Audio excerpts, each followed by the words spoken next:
चुड़ैल बच्ची। पुनीत अपनी पत्नी आयशा को बहुत प्यार करता था। उनकी शादी को पूरे 4 साल हो गए थे। आयशा प्रेग्नेंट थी, इसलिए पुनीत आयशा को अपनी माँ के पास गांव में उसकी देखभाल के लिए लेकर जाता है। गांव पहुंचते ही आयशा अपनी सास के पैर छूती है। जुग जुग जियो और अपनी सास को जल्दी से पोता दे दो। माँ जी, क्या बेटा और बेटी, आज के जमाने में लड़का लड़की सब एक समान होते हैं। तुम्हारे शहर में होता होगा ये सब, हमारे गांव में नहीं। मुझे तो पोता चाहिए बस। हे भगवान, ये दोनों तो अभी से शुरू हो गए। ये दोनों अगर ऐसे ही लड़ते रहे तो कैसे चलेगा ये सब। इन दोनों को मुझे ही रोकना पड़ेगा। अरे अरे माँ, क्या अपने बेटे से नहीं मिलोगी? हाँ हाँ, क्यों नहीं। कैसा है रे तू? कितने सालों बाद आया अपनी माँ से मिलने।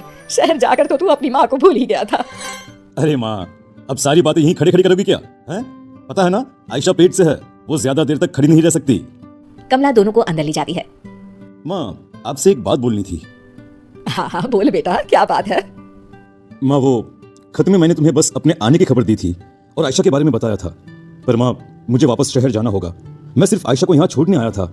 मुझे आज शाम को ही वापस जाना होगा। ऑफिस में बहुत काम है माँ। ये तू क्या बोल रहा है? मैं कितनी खुश थी कि अब हम सब साथ रहेंगे यहाँ। माँ प्लीज समझा करो, जाना जरूरी है मेरा। और माँ, तुमसे अच्छी सेवा आयशा की कोई और नहीं कर सकता, है ना? शाम होती ही पुनीत वापस शहर चला जाता है। आयशा का पूरा टाइम चल रहा था। उसको कभी भी कुछ भी हो सकता था। कमला अपनी बहू की खूब सेवा करती थी, उसे अच्छा अच्छा खिलाती थी और आखिर वो दिन आ ही गया। आयशा की तबीयत आज कुछ ठीक नहीं थी। मैं अभी दाई को बुला लाती हूँ, तुम अपना ध्यान रखना बहू। कमला दाई को बुला लाती है और कुछ ही देर में आयशा बेटी को जन्म देती है। बेटी हुई है। इतना बोलकर दाई वहाँ से चली जाती है। बेटी का नाम सुनते ही कमला को बहुत गुस्सा आने लगता है। इसको मैंने पहले ही कहा था, मुझे पोती नहीं पोता चाहिए, फिर भी इसने मुझे पोती दी। आधी रात को जब सभी सोए हुए थे, कमला चुपचाप उठती है। बच्ची अपनी माँ के पास सोई होती है। कमला बच्ची को उठाकर बाहर कुएं के पास ले जाती है। तभी बच्ची रोने लगती है। कमला उस बच्ची को कुएं में फेंक देती है, पर आयशा ये सब देख लेती है। माँ जी, ये आपने क्या किया? मेरी बच्ची आपने इस कुएं में फेंक दी। मुझे मेरी बच्ची चाहिए, मेरी बच्ची ला कर दो मुझे। अरे रोना बंद कर, अब देखना अब की बार ना लड़का ही होगा। अपनी सास की ये बात सुनते ही आयशा वहीं दम तोड़ देती है। आयशा को मरा देख कमला बहुत डर जाती है, इसलिए उसे चुपचाप ले जाकर घर के पीछे गड्ढा खोदकर उसमें गाड़ देती है। कई साल बाद पुनीत गांव वापस लौटता है, ढेर सारे खिलौने लेकर। कहाँ है सब? आयशा, अरे माँ, कहाँ गए सब? हे भगवान, मुझे भी उठा ले। ये दिन देखने से पहले तूने मुझे क्यों नहीं उठा लिया? माँ, क्या बात है? आप ऐसे क्यों बोल रही हो? और हाँ, आयशा और मेरी बच्ची कहाँ है? आपका खत मिला था मुझे, आपने बताया था ना मेरी बेटी हुई है, कहाँ है वो? वही तो, मेरी बहू और पोती अब इस दुनिया में नहीं है। कुछ दिन बाद ही बच्ची मर गई। बहू ये बर्दाश्त नहीं कर पाई और उसने भी अपना दम तोड़ लिया। और तू अब आया है कितने सालों बाद। क्या? ये आप क्या कह रही है माँ?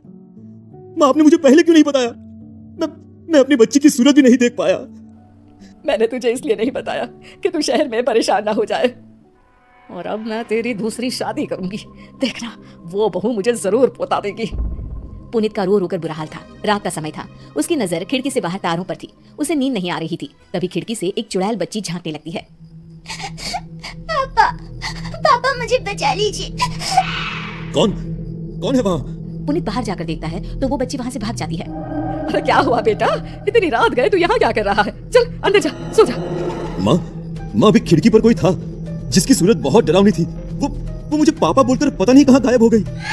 अरे ये गांव है बेटा, गांव में आए दिन छलावा घूमते रहते हैं, मतलब भूत चुड़ैल। जरा संभल कर रहना। हाँ चला बंदर, रात को ऐसी बातें नहीं करते। सुबह होते ही माँ, मेरा मन अब इस गांव में बिल्कुल भी नहीं लग रहा, इसलिए मैं सोच रहा था क्यों ना मैं वापस शहर चला जाऊं। बेटा मैं तो कहती हूँ तू दूसरी शादी कर ले। पत्नी आ जाएगी तो तेरा जीवन फिर से हरा भरा हो जाएगा। नहीं माँ, मैं अब शादी नहीं करूंगा और मैंने अपना सामान भी पैक कर लिया है, तो मैं शहर के लिए अभी निकल रहा हूँ। पुनीत अपनी माँ की जरा भी नहीं सुनता। वो अपना सामान उठाता है और वहाँ से चल पड़ता है। आधे रास्ते पहुँचते ही वो चुड़ैल बच्ची उसे फिर से दिखाई देती है। पापा मुझे बचा लो, मेरा बहुत दम घुटता है। इतना बोलकर वो बच्ची वहाँ से भागने लगती है। तभी पुनीत उसे आवाज लगाकर रोक लेता है।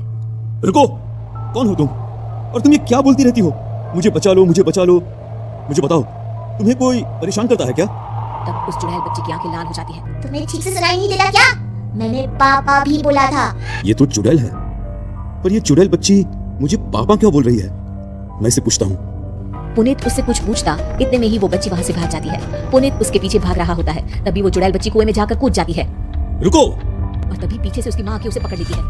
बेटा तू गया नहीं, और ये तू क्या करने चला था? मैं तुझे नहीं पकड़ती तो अभी इस कुएं के अंदर होता। पुनीत उस चुड़ैल बच्ची के बारे में अपनी माँ को सब कुछ बता देता है। ये सुनकर कमला बहुत डर जाती है, क्योंकि कुछ साल पहले उसी ने अपनी पोती को कुएं में फेंक कर मार डाला था। कुछ नहीं बेटा, मैंने तुझे बताया था ना, इस गांव में बहुत छलावे घूमते रहते हैं। वो छलावा तुझे मारने आया था और कुछ नहीं। वो छलावा नहीं था, उस बच्ची की आंखों में बहुत दर्द था, जैसे जैसे कुछ बताना चाहती हो। मुझे पता करना ही होगा, आखिर वो चुड़ैल बच्ची मुझसे क्या चाहती है, मुझे क्या बताना चाहती है। उस बच्ची से मुझे दोबारा मिलना पड़ेगा, इसके लिए मुझे यही रहना होगा गांव में। अरे इसे ये अचानक से क्या हो गया? अभी तो बड़ी जिद कर रहा था कि मुझे यहाँ नहीं रहना, शहर जाना है। अरे पता नहीं क्या हो जाता है इसे। दोनों वहां से घर वापस चले जाते हैं। आधी रात का समय था।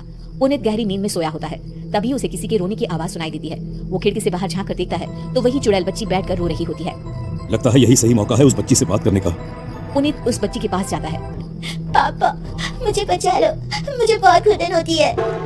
बेटी, बेटी क्या बात है, मुझे नहीं बताओगी? और तुम मुझे बार बार ये पापा पापा क्यों बोलती रहती हो? क्योंकि आप मेरे पापा हो। ये सुनकर पुनीत चौंक जाता है। क्या? ये तुम क्या बोल रही हो? मेरी तो कोई भी बेटी नहीं थी। पापा शायद आप भूल गए, आपकी एक बेटी थी जिसे पैदा होते ही आपकी माँ यानी मेरी दादी ने मुझे कुएं में जिंदा ही फेंक दिया, क्योंकि उन्हें पोती नहीं चाहिए थी। मुझे कुएं में फेंकते हुए मेरी माँ ने देख लिया, और ये देखते ही मेरी माँ ने वही दम तोड़ दिया। किसी को कुछ पता ना चले, इसलिए दादी ने चुपचाप घर के पीछे मेरी माँ को गाड़ दिया। बेटी, मेरी बच्ची, मेरी बेटी, आजा आजा मेरे पास। अपने पापा के गले नहीं लगेगी क्या? आ बेटा। वो बच्ची अपने पापा के गले लग जाती है। पीछे से कमला सब देख रही थी। मुझे माफ कर दो बेटा। नहीं माँ, मैं तुम्हें कभी भी माफ नहीं कर सकता। आज से तुम मेरी माँ नहीं और मैं तुम्हारा बेटा नहीं।